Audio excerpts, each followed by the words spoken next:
যদি আপনি লাইফে সফল হতে চান, জিন্দগিতে সাকসেস হতে চান, তাহলে আপনাকে চারটি কথা মেনে চলতে হবে।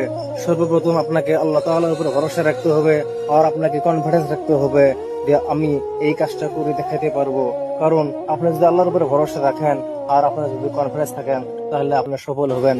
কারণ your success, your confidence, your success. যদি আপনার কনফিডেন্স থাকে, তাহলে আপনাকে আমার মধ্যে একদিন সফল হবেই।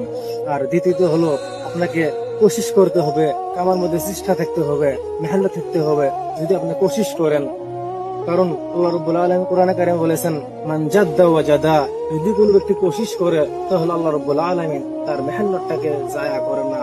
সুতরাং আপনাকে কোশিশ করতে হবে, আপনাকে মেহনত করতে হবে, চেষ্টা করতে হবে। তৃতীয়তে, আপনি কখনো বলবেন না এটা আমার দ্বারা সম্ভব নয়।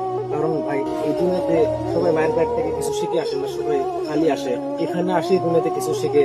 একদিনে শাহরুখ খান হয় নাই, একদিনে বিরাট কোহলি, কিং কোহলি হয় নাই। এই দুনিয়াতে এসেছিল, তারা বহুত মেহনত করেছিল, বহুত কোশিশ করেছিল। কোশিশ করতে করতে আজকে তাদের দুনিয়াতে নাম হয়ে গেছে। আর 4 নম্বরে, আপনি কখনো বলবেন না যে মানুষ আমাকে কি বলবেন। মানুষের কাজ হতে বলা। যদি আপনি ভালো কাজ করেন, তবুও মানুষ বলবেন।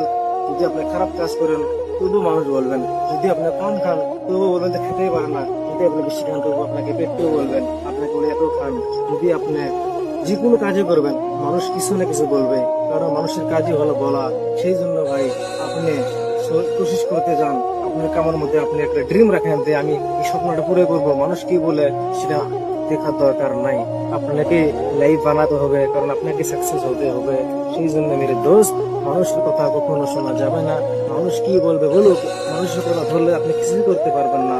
কারণ আপনার লাইফে আপনার জিন্দগিটা বানাতে হবে আপনাকে।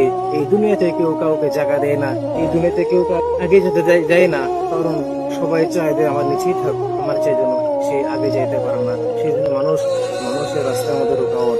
এই দুনিয়ার মধ্যে মানুষের সবচেয়ে বড় দুশ্মন থাকলে মানুষে আছে, আর মানুষের সবচেয়ে দোষ থাকলে একজন মানুষে আছে। একজন মানুষের জিন্দগি খারাপ করার জন্য একজন মানুষই যথেষ্ট, আর একজন মানুষের জিন্দগি ভালো করার জন্য একজন মানুষই যথেষ্ট। সুতরাং আপনি মানুষের কথা শুনবেন না, মানুষের কথা থেকে দূরে থাকবেন। মানুষ তো বলবে, আপনি শুনবেন, কিন্তু আপনি মানুষকে জবাব দিবেন না। মানুষকে আপনি আপনার সাকসেস দিয়ে জবাব দিবেন, মানুষকে আপনার কাম দেখে জবাব দিবেন। মুখ দিয়ে জবাব দেওয়াটা